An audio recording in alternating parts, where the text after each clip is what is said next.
Hi everyone, welcome to my YouTube channel. ನನ್ನ ಚಾನಲ್ನ subscribe ಮಾಡ್ತೀನಿ ನೋಡ್ತಾ ಇರೋರು ದಯವಿಟ್ಟು ಸಬ್ಸ್ಕ್ರೈಬ್ ಮಾಡ್ಕೊಳ್ಳಿ, ಹಾಗೆ ಒಂದು ಲೈಕು ಶೇರ್ ಮಾಡಿ.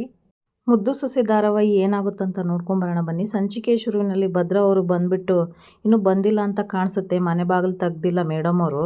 ಎಲ್ಲೋಗಿರ್ಬೋದು ಅಂದ್ಕೊಂಡು ಬಾಗಿಲ ಹತ್ರ ಹೋದಾಗ ಕೀ ಹಾಕಿರುತ್ತೆ ಮನೆ ಬಾಗಿಲು. ಕೀ ಎಲ್ಲಿಟ್ಟಿರ್ಬೋದು ಇವಳು ಅಂತ ಹುಡುಕ್ತಾ ಇರ್ತಾರೆ ಭದ್ರಾ. ಕಿಟಕಿ ಮೇಲೆ ಕೀ ಇರುತ್ತೆ. ಆಗ ನೋಡ್ಬಿಟ್ಟು ಓಹೋ ಕೀ ಇಲ್ಲಿದೆ, ಅಲ್ಲ ಇರೋದೇ ಇವಳು 3 ಅಡಿ, ಇಟ್ಟಿರೋದು 6 ಅಡಿಲಿ. ಬಲೆ ಅವಳಪ್ಪು ಅಂತ ಹೇಳಿ ಕೀ ತೆಗ್ದ್ಬಿಟ್ಟು ಒಳಗಡೆ ಹೋಗ್ತಾ ಇರ್ಬೇಕಾದ್ರೆ ಚಂಪಾ ಅಲ್ಲಿಗೆ ಭಾವ ಅನ್ಕೊಂಡು ಬರ್ತಾರೆ. ಚಂಪಾ ಯಾರ್ದಿದು ಬಟ್ಟೆ ಅಂತ ಕೇಳ್ತಾರೆ ಭದ್ರಾ. ಭಾವ ಇದು ವಿದ್ಯಕ್ಕನ್ ಸೀರೆ ಇಸ್ತ್ರಿ ಮಾಡೋಣ ಅಂತ ತಗೊಂಡೋಗಿದ್ದೆ. ಓಹೋಹೋಹೋ ಸೇವೆ ಮಾಡಕ್ ನಿಂತಿದ್ಯಾ ಅನ್ನು. ಅದ್ ಸರ್ ಇದನ್ನೆಲ್ಲ ಮಾಡಕ್ ನಿನ್ಗೆ ಯಾರು ಹೇಳಿದ್ದು ಅಂತ ಕೇಳ್ತಾರೆ ಭದ್ರಾ. ಅದು ಭಾವ ಅಮ್ಮಮ್ಮ ಹೇಳಿದ್ರು ಅಂತ ಚಂಪಾ ಹೇಳ್ತಾರೆ. ಓಹೋ ನಮ್ಮನೆ ಕಾಗೆ ಮುದ್ಕಿನೇ ಇದಕ್ಕೆಲ್ಲ ರೂವಾರಿ ವಹಿಸಿದಾಳು, ಅವಳನ್ನ ತಲೆ ಮೇಲೆ ಹೊತ್ಕೊಂಡು ಮೆರೆಸ್ತವಳೆ, ಅದಕ್ಕೆ ಅವಳು ಅಷ್ಟೊಂದೆಲ್ಲ ಹೆಚ್ಕೊಂಡಿರೋದು. ಮೊದ್ಲು ಆ ಕಾಗೆ ಮುದ್ಕಿಗೆ ಹೇಳ್ಬೇಕು, ನೀನು ಒಳಗಡೆ ಹೋಗಿಡವ ಅಂತ ಹೇಳ್ತಾರೆ ಭದ್ರಾ. ಚೋಟಾಳ್ಗೊಬ್ಳು ಮೋಟಾಳು ಅನ್ನೋ ತರ ಆ ಕಾಗೆ ಮುದ್ಕಿ ಇವಳು ಕೆಲಸ ಮಾಡೋದಕ್ಕೆ ಈ ಚಂಪನ್ ಬೇರೆ ಇಟ್ಟವಳೆ ಅಂತ ಭದ್ರಾ ಗೊಣಗಾಡ್ತಾ ಇರ್ತಾರೆ. ಏನ್ ಚಂಪಾ ನಿಮ್ ಮೇಡಮ್ ಅವ್ರು ಇಷ್ಟೊತ್ತಾದ್ರೂ ಬಂದಿಲ್ಲ, ಎಲ್ಲೋಗವ್ರೆ ಅಂತ ಕೇಳ್ತಾರೆ ಭದ್ರಾ. ಚಂಪಾ ಮನ್ಸೊಳಗೆ ಅನ್ಕೊಂತಾರೆ, ಅಯ್ಯೋ ದೇವ್ರೆ ಇವತ್ತು ಕೆಲಸ ಬೇರೆ ಹುಡುಕ್ಬೇಕಂತ ಹೇಳ್ತಿದ್ರು ಅಕ್ಕ, ಅದಕ್ಕೆ ಹೋಗಿರ್ಬೋದು, ಅವ್ರು ಕೆಲಸ ಮಾಡ್ಕೋಬೇಕು ಅನ್ನೋ ವಿಷಯ ಅವರೇ ಬಂದು ಹೇಳ್ಕೊಳ್ಳಿ, ನಾನು ಹೇಳಿದ್ರೆ ಸಂದಾಗಿರಕ್ಕಿಲ್ಲ ಅಂತ ಮನ್ಸೊಳಗೆ ಅನ್ಕೊಂತಾರೆ ಚಂಪಾ. ಚಂಪಾ ನಿನಗೇನಾದ್ರೂ ತಡವಾಗಿ ಬರ್ತೀನಂತ ಹೇಳಿದ್ಲೇನವ ಅಂತ ಭದ್ರಾ ಕೇಳಿದಾಗ ಚಂಪಾ ಹೇಳ್ತಾರೆ, ಇಲ್ಲ ಬಾವ ಅಂತ ಹೇಳ್ತಾರೆ. ಸರಿ ಬಾವ ನಾನು ಇನ್ನು ಬರ್ತೀನಿ ಅಂತ ಹೇಳಿ ಅಲ್ಲಿಂದ ಹೊರಡ್ತಾರೆ ಚಂಪಾ ಅವರು. ದಿನ ಇಷ್ಟೊತ್ತಿಗೆಲ್ಲ ಬಂದಿರೋಳು, ಏನಾಗಿದ್ದು, ಎಲ್ಲೋಗಿದ್ದಳು, ಅಯ್ಯೋ ಅವಳೇ ಬೇಡ ಅಂತ ಅಂದಮೇಲೆ ಅವಳು ಎಷ್ಟೊತ್ತಿಗೆ ಬಂದ್ರೇನು ಬಿಟ್ರೇನು, ಏನಾರ ಮಾಡ್ಕೊಳ್ಳಿ ಅಂತ ಹೇಳಿ ಭದ್ರಾ ಒಳಗಡೆ ಹೋಗ್ತಾರೆ. ಈ ಕಡೆ ನೋಡಿದ್ರೆ ವಿದ್ಯಾ ರಸ್ತೆಯಲ್ಲಿ ಹಿಂಗೆ ನೋಡ್ಕೊಂಡ್ ಬರ್ಬೇಕಾದ್ರೆ ಅಲ್ಲೊಂದು ಹೋಟೆಲ್ ಕಾಣಿಸುತ್ತೆ. ಆಗ ಅಲ್ಲೊಂದು ಬೋರ್ಡ್ ನೋಡ್ಬಿಟ್ಟು ಹೋಟೆಲ್ಗೆ ಕೆಲಸಕ್ಕೆ ಬೇಕಾಗಿದ್ದಾರೆ ಅಂತ ನೋಡಿರ್ತಾರೆ ವಿದ್ಯಾ. ಯಾವುದಕ್ಕೂ ಒಂದ್ಸಲ ವಿಚಾರಿಸ್ಬಿಡೋಣ ಅಂತ ಹೋಟೆಲ್ ಕಡೆಗೆ ಮುಖ ಮಾಡ್ತಾರೆ ವಿದ್ಯಾ. ಹೋಟೆಲ್ ಓನರ್ಗೆ ಬಂದ್ಬಿಟ್ಟು ನಮಸ್ತೆ ಅಣ್ಣ ಅಂತ ವಿದ್ಯಾ ಪರಿಚಯ ಮಾಡ್ಕೋತಾರೆ.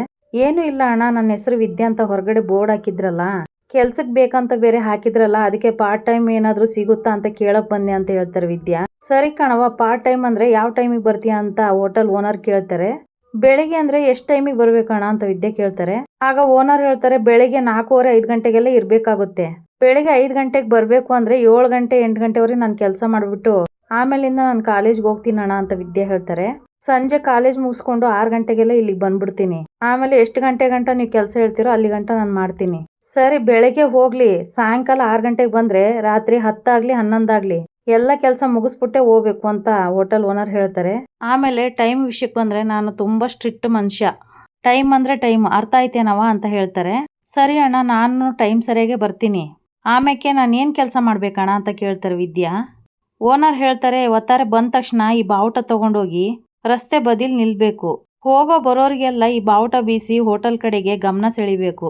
ಯಾವುದೇ ಗಾಡಿ ನಿಧಾನ ಮಾಡಿದ್ರು ನಿಲ್ಲಿಸಿ ವಿಚಾರಿಸಿ ಹೇಳಬೇಕು, ಅಣ್ಣ ಅಕ್ಕ ಇಲ್ಲಿ ಬಿಸಿ ತಿಂಡಿ ಕಾಫಿ ಎಲ್ಲ ಸಿಗುತ್ತೆ ಹಾಗಂತ ಹೇಳ್ಬಿಟ್ಟು ಬಂದ್ ಗಾಡಿಗಳನ್ನ ಪಾರ್ಕಿಂಗ್ ಕಡೆಗೆ ಕಳಿಸ್ಬೇಕು ಅಂತ ಹೇಳ್ತಾರೆ. ಆಮೇಲೆ ಒಳಗಡೆ ಕಸ್ಟಮರ್ ಜಾಸ್ತಿ ಇದ್ರೆ, ಕೆಲಸ ಹೆಚ್ಚಿದ್ರೆ ಬಂದು ನಮ್ಮ ಹುಡುಗರಿಗೆ ಸಹಾಯ ಮಾಡಬೇಕು, ಹಂಗಂತ ಹೊರಗಡೆ ಸೇರ್ಕೊಂಡ್ಬಿಡೋದಲ್ಲವಾ. ಇನ್ನ ಮೂಲ ಕೆಲಸ ಏನ್ ಗೊತ್ತಾ, ಈ ಬಾವುಟ ತಗೊಂಡೋಗಿ ಗಾಡಿಗಳನ್ನ ಸೆಳಿಬೇಕು ಹಾಗಂತ ಓನರ್ ಹೇಳಿದಾಗ ವಿದ್ಯೆ ಹೇಳ್ತಾರೆ, ಸರಿ ಅಣ್ಣ ನಾನು ಮಾಡ್ತೀನಿ. ಓಕೆ ಸದ್ಯಕ್ಕೆ ಒಂದು 6,000 ಸಂಬಳ ಕೊಡ್ತೀನಿ, ಆಮೇಲೆ ನಿನ್ನ ಕೆಲಸ ನೋಡಿ ಜಾಸ್ತಿ ಮಾಡ್ತೀನಿ ಅಂತ ಹೇಳ್ತಾರೆ ಹೋಟೆಲ್ ಓನರು. ಅಣ್ಣ ನಾನು ಕಾಲೇಜ್ಗೆ ಹೋಗ್ತೀನಿ, ಬಟ್ಟೆ ಬುಕ್ಸು ಫೀಸು ಅಂತ ಶಾನೆ ಖರ್ಚಾಯ್ತದೆ, ಅದಕ್ಕೆ 2 ಟೈಮ್ ಬರ್ತೀನಿ. ನೀವು ನನಗೆ ಒಂದು 8,000 ಕೊಟ್ಟರೆ ಸಾಕು, ನನಗೂ ಒಸಿ ಸಹಾಯ ಆಯ್ತದೆ ಅಣ್ಣ ಅಂತ ಹೇಳ್ತಾರೆ ವಿದ್ಯಾ. ಆಗ ಹೋಟೆಲ್ ಓನರು ಯೋಚನೆ ಮಾಡ್ಬಿಟ್ಟು ಹೇಳ್ತಾರೆ, ಸರಿ ನೀನು ಬೆಳಗ್ಗೆನೂ ಬರ್ತೀಯಲ್ವಾ, ಸರಿ ಒಂದು 8,000 ಸಂಬಳ ಕೊಡ್ತೀನಿ, ಚೆನ್ನಾಗಿ ಕೆಲಸ ಮಾಡ್ಕೊಂಡು ಹೋಗ್ಬೇಕು, ಆಮೇಲೆ ನಿನಗೆ ಜಾಸ್ತಿ ಮಾಡ್ತೀನಿ. ಯಾವಾಗಿಂದ ಕೆಲ್ಸಕ್ಕೆ ಬರ್ತೀಯಮ್ಮ? ಆಗ ವಿದ್ಯೆ ಹೇಳ್ತಾರೆ, ನಾಳೆ ಅಂದರೆ ಆಳು ಅಂತಾರೆ, ಅದಕ್ಕೆ ನೀವು ಹ್ಞೂ ಅಂದರೆ ಈಗಲಿಂದಾನೇ ಕೆಲಸ ಮಾಡ್ತೀನಿ. ನಿನ್ನ ಉತ್ಸಾಹ ನೋಡಿ ನನಗೆ ಖುಷಿ ಆಯಿತು ಕಣವ ಅಂತ ಹೇಳ್ತಾರೆ ಓನರು. ಕಡೆವರೆಗೂ ಈ ಉತ್ಸಾಹ ಹಿಂಗೆ ಇರಬೇಕು ಆಯ್ತಾ ಅಂತ ಹೇಳ್ತಾರೆ. ಆಗ ಅಲ್ಲೇ ಒಬ್ಬ ಕೆಲಸ ಮಾಡೋ ಮಹಿಳೆಯನ್ನ ಜಯಮ್ಮ ಬಾಮ ಇಲ್ಲಿ ಅಂತ ಕರೀತಾರೆ ಹೋಟೆಲ್ ಓನರು. ಹೇಳಿ ಅಣ್ಣ ಅಂತ ಜಯಮ್ಮ ಬಂದಾಗ, ಇವರು ವಿದ್ಯಾ ಅಂತ ಒತ್ತಾರೆ ಕೆಲ್ಸಕ್ಕೆ ಸೇರ್ಕೊಂಡಿದ್ದಾರೆ, ಯೂನಿಫಾರ್ಮ್ ಕೊಟ್ಬಿಡಿ ಇವರಿಗೆ ಅಂತ ಹೇಳ್ತಾರೆ ಓನರು. ಯೂನಿಫಾರ್ಮ್ನ ಹಾಕ್ಕೊಂಬಂದ್ಬಿಟ್ಟು ವಿದ್ಯೆ ಹೇಳ್ತಾರೆ, ಅಣ್ಣ ಅಂತ ಹೇಗೆ ಕೆಲಸ ಮಾಡ್ತೀಯ ಅಂತ ನಾನು ನೋಡ್ತೀನಿ ಕಣವ ಅಂತ ಹೋಟೆಲ್ ಓನರ್ ಹೇಳ್ತಾರೆ. ಈ ಬಾವುಟ ತಗೊಂಡೋಗಿ ರಸ್ತೆ ಬದಿಲ್ ನಿಂತ್ಕೋ, ಹೋಗೋ ಬರೋರಿಗೆಲ್ಲ ಬಾವುಟ ತೋರಿಸಿ ಹೋಟೆಲ್ ಒಳಗೆ ಕಳಿಸು. ಸರಿ ಅಣ್ಣ ಆಯ್ತು ಅಂತ ಬಾವುಟನ ತಗೊಂಡು ಹೊರಗಡೆ ಬರ್ತಾರೆ ವಿದ್ಯಾ. ಈ ಕಡೆ ವಿದ್ಯಾ ರೋಡ್ ಸೈಡ್ ನಿಂತ್ಕೊಂಡ್ಬಿಟ್ಟು ಬರೋ ಗಾಡಿಗೆಲ್ಲ ಬಾವುಟ ಅಲ್ಲಾಡಿಸ್ಬಿಟ್ಟು ಈ ಹೋಟೆಲಲ್ಲಿ ಊಟ ಎಲ್ಲ ಚೆನ್ನಾಗಿದೆ, ಫ್ರೆಶ್ ಆಗಿದೆ, ಬನ್ನಿ ತಿನ್ಕೊಂಡು ಹೋಗಿ ಅಂತ ಗಮನ ಸೆಳೀತಾ ಇರ್ತಾರೆ. ವಿದ್ಯಾ ಮಾಡೋ ಕೆಲಸನ ಅಲ್ಲೇ ಕೂತ್ಕೊಂಡು ಓನರ್ ನೋಡ್ತಾ ಇರ್ತಾರೆ.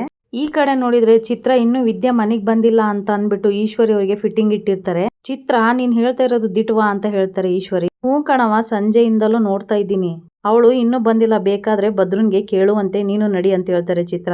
ಬರೀ ಕೇಳೋದಲ್ವೇ, ಈ ವಿಷಯ ಮಾತಾಡಿ ಅವನನ್ನ ಕೆರಳಿಸ್ಬೇಕು, ಬಾ ಅಂತ ಹೇಳಿ ಭದ್ರ ಇರೋ ಕಡೆ ಬರ್ತಾರೆ ಈಶ್ವರಿ ಹಾಗೆ ಚಿತ್ರ. ಈ ಕಡೆ ನೋಡಿದ್ರೆ ಭದ್ರ ಇನ್ನೂ ವಿದ್ಯೆ ಬಂದಿಲ್ಲ ಅಂತ ಆ ಕಡೆಯಿಂದ ಈ ಕಡೆಗೆ ಓಡಾಡ್ತಾ ಇರ್ತಾರೆ. ಈಶ್ವರಿ ಬಂದ್ಬಿಟ್ಟು ಹೇಳ್ತಾರೆ, ಇದ್ಯಾಕಲ್ಲೋ ಭದ್ರ ಹಿಂಗ್ ಓಡಾಡ್ತಾ ಇದೀಯಾ? ಏನಿಲ್ ಚಿಕ್ಕವ, ಸುಮ್ಕೆ ಹಂಗೆ ಓಡಾಡ್ತಿದ್ದೆ ಅಂತ ಭದ್ರ ಹೇಳ್ತಾರೆ.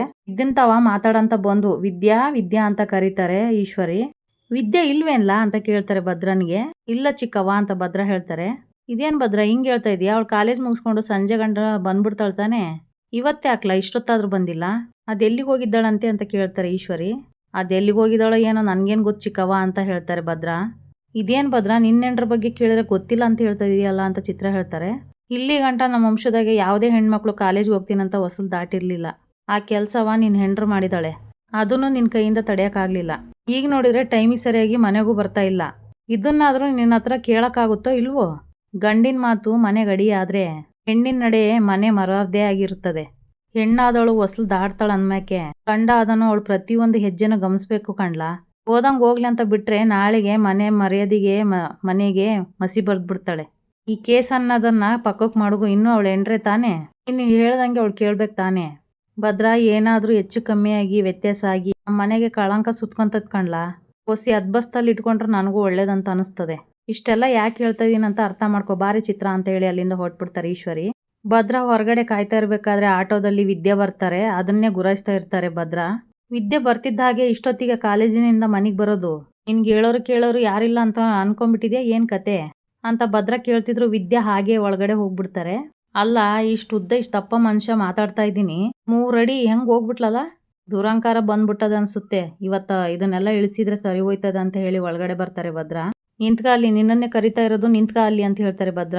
ನೀನು ಕಾಲೇಜ್ಗೆ ಹೋಗ್ಬೇಕು ಅಂತ ಅಂದಿದ್ಕೆ ಕಾಲೇಜಿಗೆ ಕಳಿಸ್ತಾ ಇದ್ದಾರೆ. ಹೊತ್ತಿಗೆ ಮುಂಚೆ ಕಾಲೇಜ್ ಮುಗಿಸ್ಕೊಂಡು ಅಟ್ಟಿಗೆ ಬರೋಕ್ಕಾಗಕ್ಕಿಲ್ವೇ? ಇಷ್ಟೊತ್ತಿಗೆ ಮನೆಗೆ ಬಂದ್ರೆ ಇಲ್ಲಿ ಹೇಳೋರು ಕೇಳೋರು ಯಾರು ಇಲ್ಲ ಅಂತ ಅನ್ಕೊಂಡಿದ್ಯಾ?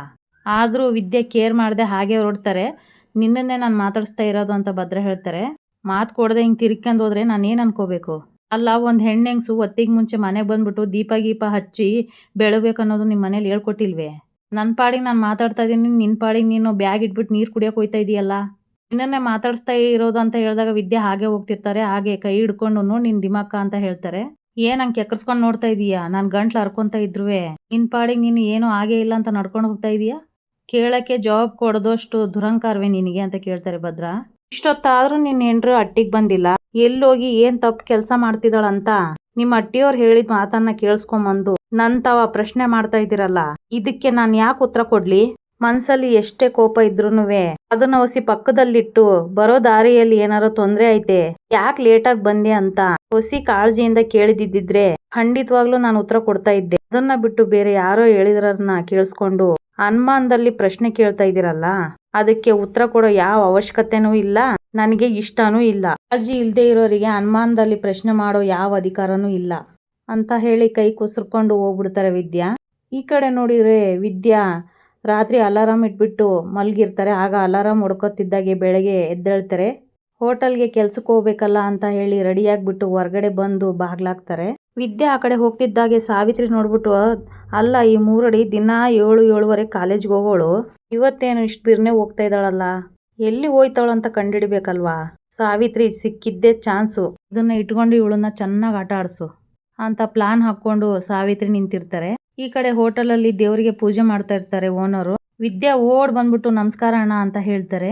ಟೈಮ್ ನೋಡ್ಬಿಟ್ಟು ಓನರ್ ಹೇಳ್ತಾರೆ, ಅಲ್ಲವಾ ನಿನ್ನೆ ನೀನು ಮಾತಾಡಿರೋದು ನೋಡಿ ತುಂಬ ಶಿಸ್ತಿರೋ ಹುಡುಗಿ ಅಂತ ಅನ್ಕೊಂಡಿದ್ದೆ, ಇದೇನಮ್ಮ ನೀನು ಶಿಸ್ತು ಪಾಲನೆ ಮಾಡೋದು? ಅಣ್ಣ ಕ್ಷಮಿಸಿ ಅಣ್ಣ, 1/4 ಗಂಟೆ ತಡವಾಗೋಯ್ತು, ಆದ್ರೆ ನಾಳೆಯಿಂದ ತಡವಾಗಿ ಬರೋಕ್ಕಿಲ್ಲ, ಕರೆಕ್ಟ್ ಟೈಮ್ಗೆ ಬರ್ತೀನಿ ಅಂತ ಹೇಳ್ತಾರೆ ವಿದ್ಯಾ. ನೋಡಮ್ಮ, ನನಗೆ ಶಿಸ್ತು ಪಾಲನೆ ತುಂಬ ಮುಖ್ಯ, ನಾನು ಹೇಳಿದ್ಕಿಂತ 5 ನಿಮಿಷ ಮುಂಚೆ ಇರಬೇಕು, ಏನೋ ಮೊದಲನೇ ದಿನ ಅಂತ ಕ್ಷಮಿಸ್ತಾ ಇದ್ದೀನಿ, ಮತ್ತೆ ರಿಪೀಟ್ ಆಗಬಾರ್ದು ಅಂತ ವಾರ್ನ್ ಮಾಡ್ತಾರೆ. ಹೋಗಿ ಹೊಸಿ ತರಕಾರಿ ಕಟ್ ಮಾಡ್ಕೊ, ಆಮೇಲೆ ನಿನ್ನ ಕೆಲಸ ನೋಡ್ಕೊ ಅಂತ ಹೇಳ್ತಾರೆ ಹೋಟೆಲ್ ಓನರು. ಆಗ ವಿದ್ಯೆ ಸರಿ ಅಣ್ಣ ಅಂತ ಹೇಳಿ ಹೋಗಿ ತರಕಾರಿ ಕಟ್ ಮಾಡೋಕ್ಕೆ ಶುರು ಮಾಡ್ತಾರೆ. ಹೊರಗಡೆ ಹೋಗಿ ಎಂದಿನಂತೆ ಬಾವುಟ ಹಿಡ್ಕೊಂಡು ಜನಗಳನ್ನೆಲ್ಲ ಆಕರ್ಷಣೆ ಮಾಡ್ತಾ ಇರ್ತಾರೆ ವಿದ್ಯಾ. ಆಗ ಓನರ್ ಹೇಳ್ತಾರೆ ಏನದು ಟೇಬಲಲ್ಲಿ ಹಾಗೆ ಇದ್ದಾರೆ ಅದನ್ನು ಅಟೆಂಡ್ ಮಾಡಿ ಅಂತ ಹೇಳ್ತಾರೆ. ಜಯಮ್ಮ ಅಲ್ಲಿ ವಿದ್ಯೆ ಮುನ್ಕರಿ. ವಿದ್ಯೆ ಬಂದ್ಬಿಟ್ಟು ಬಾವುಟನ ಸೈಡಲ್ಲಿ ಇಟ್ಬಿಟ್ಟು ಅಣ್ಣ ಏನು ಕೊಡಲಿ ಅಂತ ಕೇಳ್ತಾರೆ. ಇಡ್ಲಿ ವಡೆ ಮಸಾಲೆ ದೋಸೆ ಖಾರ ಪೊಂಗಲ್ ವಾಂಗಿಬಾತ್ ಎಲ್ಲ ಇದೆ ಏನು ಕೊಡಲಿ ಅಂತ ಕೇಳ್ತಾರೆ ಕಸ್ಟಮರ್ಗೆ. ಆಗ ಕಸ್ಟಮರ್ ಮಸಾಲೆ ದೋಸೆ ತೊಗೊಂಬಾರಮ್ಮ ಅಂತ ಹೇಳಿದಾಗ ಸರಿ ಅಣ್ಣ ಅಂತ ಹೊರಡ್ತಾರೆ ವಿದ್ಯಾ. ಈ ಕಡೆ ನೋಡಿದರೆ ವಿದ್ಯೆ ಬಗ್ಗೆ ಫಿಟ್ಟಿಂಗ್ ಇಡಬೇಕಂತ ಹೇಳ್ಬಿಟ್ಟು ಸಾವಿತ್ರಿ ವಿನಂತಿ ಭದ್ರ ಇರೋ ಕಡೆ ಬರ್ತಾರೆ. ಅವ್ವ ಮಾಮ ಇನ್ನೂ ಎದ್ದಿಲ್ಲ ಅಂತ ಅನ್ಸುತ್ತೆ, ಬಾ ಒಳಿಕ್ ಹೋಗೋಣ ಅಂತ ವಿನಂತಿ ಹೇಳ್ತಾರೆ. ಸುಮ್ಕೇರೆ ಬೆಳಿಗ್ಗೆ ಬೆಳಿಗ್ಗೆನೆ ನಿಮ್ಮ ದರಿದ್ರ ಮುಖ ತೋರಿಸಿದ್ರಿ ಅಂತ ಮುಖಕ್ಕೆ ತುಪ್ಪಕ್ಕಂತ ಉಗಿದ್ರೆ ಕಷ್ಟ, ಇಲ್ಲೇ ಇರೋಣ ಅಂತ ಸಾವಿತ್ರಿ ಹೇಳ್ತಾರೆ. ನಂಗೇನು ಆಗಕ್ಕಿಲ್ಲ ಕಣವ, ಬಾ ಒಳಿಕ್ ಹೋಗುವ ಅಂತ ವಿನಂತಿ ಹೇಳ್ತಾರೆ.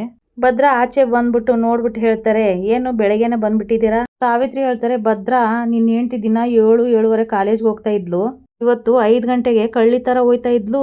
ಆಗ ವಿನಂತಿ ಹೇಳ್ತಾರೆ ಆದ್ರೂ ಮಾಮ ಇತ್ತೀಚೆಗೆ ಮಿತಿ ಮೀರಿ ಹೋಯ್ತವಳೆ, ನೀನು ಅವಳನ್ನ ಹಿಂಗೆ ಬಿಟ್ರೆ ಹೋಗೋದು ನಮ್ಮ ಮನೆ ಮಾನ ಮರ್ಯಾದೆನೆ. ಹಾಗಂತ ವಿನಂತಿ ಹೇಳ್ತಾರೆ. ಮುಗಿತ ನಿಮ್ಮ ಹರಿಕತೆ, ಮಾಡಕ್ಕೆ ಏನು ಕೆಲಸ ಇಲ್ಲ ಅಂತ ಎದ್ದಿದ ತಕ್ಷಣ ನನ್ನ ತಲೆ ತಿನ್ನಕ್ ಬಂದಿದ್ದೀರಿ ಅಂತ ಭದ್ರ ಹೇಳ್ತಾರೆ. ಅಯ್ಯೋ ನಾವು ಕಣ್ಣಾರ ಕಂಡು ಸತ್ಯ ಹೇಳಿದ್ರೆ ಯಾಕಪ್ಪ ಈ ಪಾಟಿ ಕೋಪ ಮಾಡ್ಕೊಂತೀಯ, ಹೇಳಿ ಅಂತ ನಾನೇನಾದ್ರೂ ನಿಮ್ಮ ಹತ್ರ ಬಂದು ಕೇಳಿದ್ನಾ. ಅವಳು 5 ಗಂಟೆಗಾರ ಎದ್ದೋಗ್ಲಿ ಇಲ್ಲ ನಡು ರಾತ್ರಿ ಇಲ್ಲಾರ ಎದ್ದೋಗ್ಲಿ ಅದನ್ನ ಕಟ್ಕೊಂಡು ನಿಮ್ಗೇನಾಗ್ಬೇಕು ಅಂತ ಭದ್ರ ಹೇಳ್ತಾರೆ. ಅದೇನಪ್ಪ ಅದು ನಿನ್ನ ಹೆಂಡ್ರು ಹಿಂಗೆ ಹೇಳ್ತಾ ಇದೆಯಾ ಅಂತ ಸಾವಿತ್ರಿ ಹೇಳಿದಾಗ ಭದ್ರ ಕೋಪದಲ್ಲಿ ಎದ್ದು ನಿಂತ್ಕೊಂಡು ಅತ್ತೆ ಬಾಯಿ ಮುಚ್ಚತ್ತೆ ಸಾಕು, ಅವಳ ಜೊತೆ ಸಂಬಂಧ ಕಳ್ಕೊಬೇಕಂತ್ಲೇಯ ಕೋರ್ಟಲ್ಲಿ ಡಿವೋರ್ಸ್ ಕೇಸ್ ಹಾಕಿರೋದು, ಹಂಗಿರ್ಬೇಕಾದ್ರೆ ಅವಳು ಎಷ್ಟೊತ್ತಿಗೆ ಹೋದ್ರೇನು ಎಷ್ಟೊತ್ತಿಗೆ ಬಂದ್ರೇನು. ಆಗ ವಿನಂತಿ ಹೇಳ್ತಾರೆ ನಾವುವೇ ನಿನ್ನ ಒಳ್ಳೇದಕ್ಕೆ ಅಲ್ವಾ ಮಮ್ಮ ಹೇಳೋದು, ಅವ್ವ ತಾಯಿ ನೀನು ನಿಮ್ಮ ಅವ್ವ ಸೇರ್ಕೊಂಡು ನನಗೆ ಒಳ್ಳೇದ್ ಮಾಡಿರೋದೇ ಸಾಕು ಇಲ್ಲಿ ಗಂಟ, ಇನ್ಮೇಕಾದ್ರೂ ನಮ್ಮ ಅಟ್ಟಿ ಬಾಗ್ಲನ್ನ ಕಾಯೋದ್ ಬಿಟ್ಬಿಟ್ಟು ತಿನ್ಕೊಂಡು ಉಣ್ಕೊಂಡು ತೆಪ್ಪಗಿದ್ಬಿಡಿ, ಅದರಿಂದ ಎಲ್ರಿಗೂ ಒಳ್ಳೇದು ಅಂತ ಹೇಳಿ ಭದ್ರ ಅಲ್ಲಿಂದ ಹೋಗ್ಬಿಡ್ತಾರೆ. ಅದೇನ್ ಮಾಟ ಮಾಡಿದವಳು ನಾನ್ ಕಾಣೆ, ಇವನು ಅವಳಿಗೆ ದಾಸ ಆಗ್ಬಿಟ್ಟಿದ್ದಾನೆ, ಹಿಂಗೆ ಬಿಟ್ಬಿಟ್ರೆ ಹೆಂಡ್ರು ಗುಲಾಮ ಆಗೋಗ್ಬಿಡ್ತಾನೆ ಅಂತ ಹೇಳ್ತಾರೆ ಸಾವಿತ್ರಿ. ವಿದ್ಯೆ ಕೆಲಸ ಮುಗಿಸ್ಕೊಂಡು ಒಳಗಡೆ ಹೋಗಿ ಬ್ಯಾಗ್ನ ತಗೊಂಡು ಅಣ್ಣ ನಾನು ಇವಾಗ ಕಾಲೇಜ್ಗೆ ಹೋಗ್ತೀನಿ ಸಾಯಂಕಾಲ ಬರ್ತೀನಿ ಅಂತ ಹೇಳ್ತಾರೆ ವಿದ್ಯಾ. ಆಗ ಹೋಟೆಲ್ ಓನರ್ ಹೇಳ್ತಾರೆ ಇದೇನಮ್ಮ ಇದು 7:45 ಆಗಿಲ್ಲ ಆಗ್ಲೇ ಹೋಗ್ತಾ ಇದ್ದೀನಿ ಅಂತ ಹೇಳ್ತಾ ಇದೀಯಾ, ಈಗ ಗಾಡಿಗಳು ಬರೋ ಟೈಮು ಇವಾಗ್ಲೇ ಹೋಗ್ತೀನಿ ಅಂತ ಹೇಳಿದ್ರೆ ಹೆಂಗೆ, ಇನ್ನೂ ಅರ್ಧ ಗಂಟೆ ಕೆಲಸ ಮಾಡ್ಬಿಟ್ಟು ಹೋಗು ಅಂತ ಹೇಳ್ತಾರೆ. ಕ್ಷಮಿಸಿ ಅಣ್ಣ ಬೆಳಗ್ಗೆ ಬೇಕಾದ್ರೆ ಅರ್ಧ ಗಂಟೆ ಬೇಗ ಬಾ ಅಂತ ಹೇಳಿದ್ರೆ ಬಂದ್ಬಿಡ್ತೀನಿ, ಆದ್ರೆ ಇವಾಗ ಟೈಮಿಗೆ ಸರಿಯಾಗಿ ಹೋದ್ರೆ ಮಾತ್ರ ಕಾಲೇಜಿಗೆ ಹೋಗಕ್ ಆಗೋದು, ತಪ್ಪು ತಿಳ್ಕೊಬೇಡಿ ಸಂಜೆ 6 ಗಂಟೆಗೆಲ್ಲ ಬಂದ್ಬಿಡ್ತೀನಿ ಅಂತ ಹೇಳಿ ವಿದ್ಯಾ ಅಲ್ಲಿಂದ ಹೋಗ್ಬಿಡ್ತಾರೆ. ಅಲ್ಲ ಕೆಲಸ ಬೇಕಾದಾಗ ಮೆಲ್ಲಗ್ ಬಂದ್ ಮಾತಾಡಿ, ಈಗ ನಮ್ಗೆ ಎದುರು ಉತ್ತರ ಕೊಟ್ಟು ಹೋಗ್ತಾರೆ. ಏನೋ ದೊಡ್ಡದಾಗಿ MBBS ಮಾಡೋಳಂಗೆ ಕಾಲೇಜ್ ಅನ್ಕೊಂಡು ಹೋಯ್ತವಳೆ ಅಂತ ಮಾತಾಡ್ತಾರೆ ಹೋಟೆಲ್ ಓನರು. ಈ ಕಡೆ ಶಿವರಾಮೇಗೌಡರು ಪೇಪರ್ ಓದ್ಕೊಂಡು ಕೂತಿರ್ಬೇಕಾದ್ರೆ ಭದ್ರ ಅಜ್ಜಿ ಕೇಳ್ತಾರೆ ಶಿವರಾಮ ಮದ್ವೆ ವ್ಯವಸ್ಥೆ ಎಲ್ಲ ಅಚ್ಚುಕಟ್ಟಾಗಿ ಮಾಡಿಸ್ತಾ ಇದೀಯಾ ತಾನೇ, ಇದೇನವ ಹಿಂಗ್ ಕೇಳ್ತಾ ಇದೀಯಾ, ಇನ್ನೊಂದ್ 2-3 ದಿನದಲ್ಲಿ ನನ್ನ ಮಗಳ ಮದ್ವೆನೇ ಮುಗ್ದೋಗುತ್ತೆ, ಅರೇಂಜ್ಮೆಂಟ್ ಮಾಡ್ಕೊಳ್ಳೋದೇ ಇರ್ತೀನಿ ಅಂದಿದ ತಕ್ಷಣ ಮನೆಯವರೆಲ್ಲ ಅಲ್ಲಿಗೆ ಬರ್ತಾರೆ. ಹಾಗೆ ಅಲ್ಲಿಗೆ ರಾಕೇಶ್ ಸಹ ಬರ್ತಾರೆ. ಅಷ್ಟರಲ್ಲಿ ಕಣ್ಮಣಿ ಬಂದಿದ ತಕ್ಷಣ ಬಾ ಕುತ್ಕೋ ಅಂತ ಹೇಳ್ತಾರೆ ಶಿವರಾಮೇಗೌಡರು. ಗೋವಿಂದ ಬಂದ್ಬಿಟ್ಟು ಅಣ್ಣ ಅದೇ ಲಗ್ನ ಪತ್ರಿಕೆ ಪ್ರಿಂಟಿಂಗ್ ಕೊಡಕ್ ಹೇಳಿದ್ದಲ್ಲ, ನೀನು ಒಂದ್ಸಲ ಇದೆಲ್ಲ ನೋಡ್ಬಿಡು ಅಂತ ಹೇಳ್ತಾರೆ ಗೋವಿಂದ. ನೀನ್ ಬರದ್ಮೇಲೆ ನಾನಿನ್ನೇನ್ಲ ನೋಡೋದು, ಸರಿಯಾಗಿರ್ತದ್ ಬಿಡು ಅಂತ ಶಿವರಾಮೇಗೌಡರು ಹೇಳ್ತಾರೆ. ಇದನ್ನ ಕೇಳಿ ಕಣ್ಮಣಿ ಮೌನವಾಗ್ಬಿಡ್ತಾರೆ. ಇಲ್ಲಿಗೆ ಈ ಸಂಚಿಕೆ ಮುಗಿಯುತ್ತೆ. ವಿಡಿಯೋ ನೋಡಿದ್ದಕ್ಕಾಗಿ ಧನ್ಯವಾದಗಳು.